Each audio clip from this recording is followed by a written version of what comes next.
everybody doing? This is JL, the Anti-Guru. And as always, we start with a little music. Still a little jazzy today. Been having problems with Facebook and my music, so I've gathered a collection of copyright-free music. Cousin Jay, appreciate you coming on. So we got some copyright-free jazzy music today. And we're going to jump right into it. Let me turn this music off and we'll get going. All right. And we're continuing our series on this book that I bought. I actually looked at when I bought this book, it was written in 1992. So I'm telling my age a little bit. But this is a great book. It definitely applies to business people and people in general, because, you know, finding your purpose in life is one of the great things that you need to do. And that's what happens to a lot of people. They really don't know why they're here, what they're supposed to be doing. And so they follow aimlessly through life and usually end up leading a life of mediocrity. So today we're going to chapter 2, which is the nature of purpose. And I want to start off with the definition of nature, because that's gonna kind of get it clear what we're talking about. So because I looked this up, the definition of the nature in this particular instance is the basic or inherent features of something, especially when seen as a characteristic of it. So we're going to jump right into it. And if you want to take notes, that's fine. If you don't, you can always catch this on a replay and go through this yourself. But the very first thing that I want to say to you is purpose is inherent. It is built into you before you were even created. So you were designed for a purpose, and you are perfect for your purpose. So your purpose is why you were created, and it's what you're created for. So the thing is, like I'm going to read it from the book, your purpose, your abilities, and your outlook on life cannot be separated, because your purpose determines how you will function, which establishes how you are designed, which is related to your potential, which is connected to your natural abilities. So if you try to remove your purpose, to remove your purpose would significantly change who you are, because your purpose both informs and reveals your nature and your responsibilities. Everything you naturally have and inherently are is necessary for you to fulfill your purpose. Your height, race, skin color, language, physical features, and intellectual capacity are all designed for your purpose. Thank you, Cousin Jay. Appreciate the watch parties. So the first thing I want to say to you is never try to become like someone else, because I'm going to use the example like in the book. The biblical character of Moses is a good example of inherent nature of purpose. Moses was a man with a deliverance instinct. He was born to be a deliverer, even before he met the Most High. He was born, he wanted to set people free. One day he saw an Egyptian beating one of the Hebrews. And when Noah was looking, he killed the brother. And then the next day he saw two Hebrews fighting. And he asked them, why are you hitting your fellow Hebrew? And the man replied, who made you ruler and judge over us? Are you thinking of killing me as you killed the Egyptian? So this scared Moses, and he eventually ran away. And he ran away from his purpose. But that's one thing I want to impress upon you. You can run from your purpose, but your life journeys and your travels will eventually take you right back to it. So you are the way you are because of why you are. Let me say that again. Purpose is individual. You are the way you are because of why you are. Your birth is evidence that your purpose is necessary. The Most High wouldn't have brought you into this world if he didn't have a purpose for you. So what we're doing here, guys, is trying to help you figure out what your purpose is. But in doing so, you have to find out about what the nature of purpose is. And we're going to keep going through this book. I may not go through the whole book, go through some highlights. As always, when I do these You can't. You can run, but you can't hide. Nowhere to run to, nowhere to hide, nowhere to run, baby. That's a song. I don't know who wrote that song, but that's so true. And purpose is often multiple. Now, one example in the book is they use the sun, for example. The sun was created, one, to separate day from night, mark the seasons, days and years, govern the day, separate light from darkness, and give light to the earth. So it had multiple purposes inside of its inherent purpose. You know, trees is another good example. It says trees give oxygen, shade, fruit. Animals provide food and clothing. Animals provide food and clothing. Flowers beautify the earth, satisfy the bees' needs for nectar, and supply pollen for the production of fruit. And men and women assume the varied roles of spouse, parent, worker, church member, and friend. So remember, your purpose may often be multiple, or it has multiple facets. So you were born with and for a purpose, and purpose is interdependent.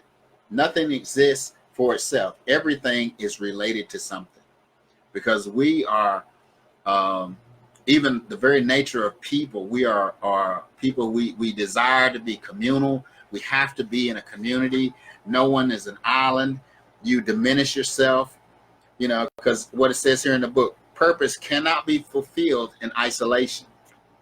So if you want to be a hermit and detach yourself from people, you may never fulfill your purpose, because your purpose is connected to everyone you're connected to. And that's, like you said, your spouse, your family, your friends, your church members, your co-workers. All of those things are interdependent and dependent on who you are and your purpose in life. So let's keep going. Oh, I like this one. Purpose is permanent. And this is a scripture from Proverbs 19:21. You can look it up if you want to. Many are the plans in a man's heart, but it is the Lord's purpose that prevails. So and it's just like we'll use the example of a car. When a manufacturer decides he wants to create a car, he's created for a specific purpose, and everything that he wants it to do is placed inside of that machine. And that's permanent. It cannot be changed. Just like a car has to have 4 wheels. If you put 3 wheels on a car and it needs 4, it's not going to fulfill its purpose. If a car needs a battery and you take the battery out, it won't fulfill its purpose. So it's permanent. Everything that's in you, all of your characteristics, your natural abilities are there for you to fulfill that purpose. And it also says purpose is resilient. So I'm going to read from the book. Related to the quality of permanence is the characteristic of resiliency and purpose. When a manufacturer sets a purpose for a product and develops a plan to achieve that purpose, no amount of problems with the manufacturing process will change the product's purpose. No matter how bad things become, the manufacturer will not say, we're having trouble getting this product to do what we want it to do, so let's have it do this instead. They work out those problems. If a manufacturer builds a car and he wants it to go 200 miles an hour and it's not fulfilling that purpose, they're going to keep working until they get that quality into that particular product. And it's the same thing with the Most High. So, all right, here's another one. Here's another good quote. Purpose transforms mistakes into miracles and disappointments into testimonies. So if you think your life is a mistake, if you think you're a mistake, none of that is true. And everything that happens to you can come into play. I'm going to use myself as an example. You know, some of you know my personal history. Some of you may not. I've not always been this nice guy that you see sitting here in front of you today. There was a time when I used to do a lot of criminal things, and I've gotten in a lot of trouble, and I've been on drugs, and I'm not ashamed to share those things. Some people say, why do you share that kind of stuff? Well, it's who I was, but it's also a part of who I am, because here's the benefit. I could talk to a drug addict and talk with authority because I know what that's like. And I know the struggles that they've gone through. So I can talk to that person with authority and they'll listen to me rather than listen to somebody who's never been on drugs or somebody who's been in trouble with the law or any of the life challenges that I've overcome. And I used to think a long time ago that those things were a hindrance and that it diminished my life and I would never achieve greatness. But now as I've matured, I see that all those things come into play. And it's given me a special sensitivity to certain groups of people. Okay, so that brings me to my next point. God's purpose is not hindered by your past. The Most High has created a purpose for you, and I don't care what you've done in the past, you can still fulfill that purpose. It is never too late because purpose is universal. Let me say that again. Purpose is universal. So I want to recap. We've been on here almost about 11 minutes, and there are 8 principles. Look like it's going to always be 8 principles. The Most High's intention for your life governs your design, function, and nature. Everything you naturally have and inherently are is necessary for you to fulfill your purpose. Let me read that again. Everything you naturally have and inherently are is necessary for you to fulfill your purpose. The Most High designed you to meet the unique requirements of your purpose. No one else can do it but you. He designed you for that purpose.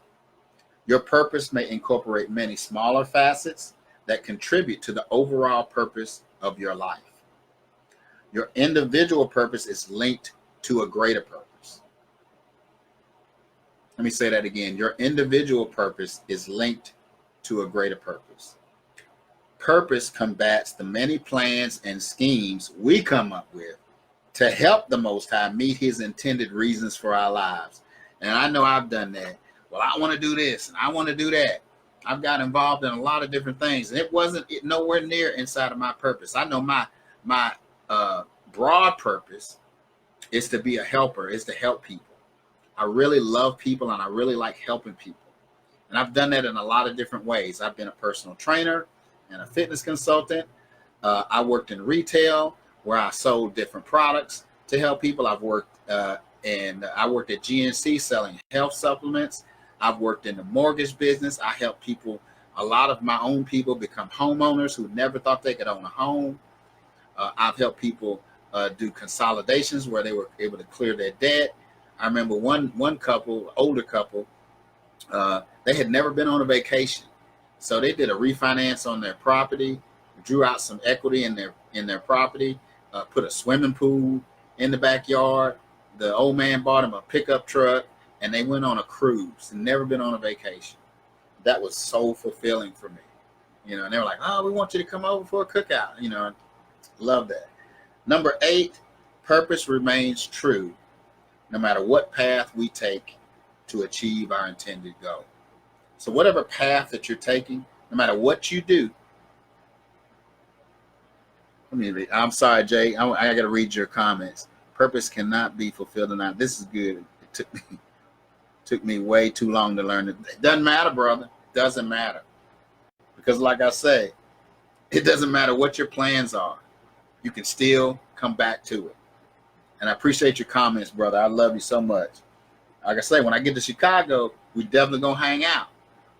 But like I said, this is all that I have for you today. It looks like we're getting super thunderstorms here. We're gonna have rain probably all week long. Won't be able to cut my grass, so it's gonna look like a jungle out there. But I'm gonna quickly go over these principles one more time. It's 1 through 8. The Most High's intentions for your life govern your design, function, and nature. Number 2, everything you naturally have and inherently are is necessary for you to fulfill your purpose. The Most High designed you to meet the unique requirements of your purpose. Your purpose may incorporate many facets that contribute to the Most High's overall purpose for your life. Your individual purpose is linked to a greater purpose. Number 6, the world needs you and the purpose for which you were born. Number 7, purpose combats the many plans and schemes we come up with to help the Most High meet his intended reason for our lives. And finally, number 8, purpose remains true no matter what path we take to achieve our intended goal. All right, guys, that's all I've got for you. I highly recommend that you pick up this book. I'm sure it's still available. You could probably pick it up at Amazon or at your local bookstore. Like I said, I bought this book in 1992 when I went back to college, because I went to college when I graduated from high school, went for a year and decided I don't want to do this. And that's when I got into more trouble because I didn't follow the intended path for my life at that time. But as always, I appreciate everybody who comes on and checks me out. Thursday, we are going to be talking about the principles of purpose.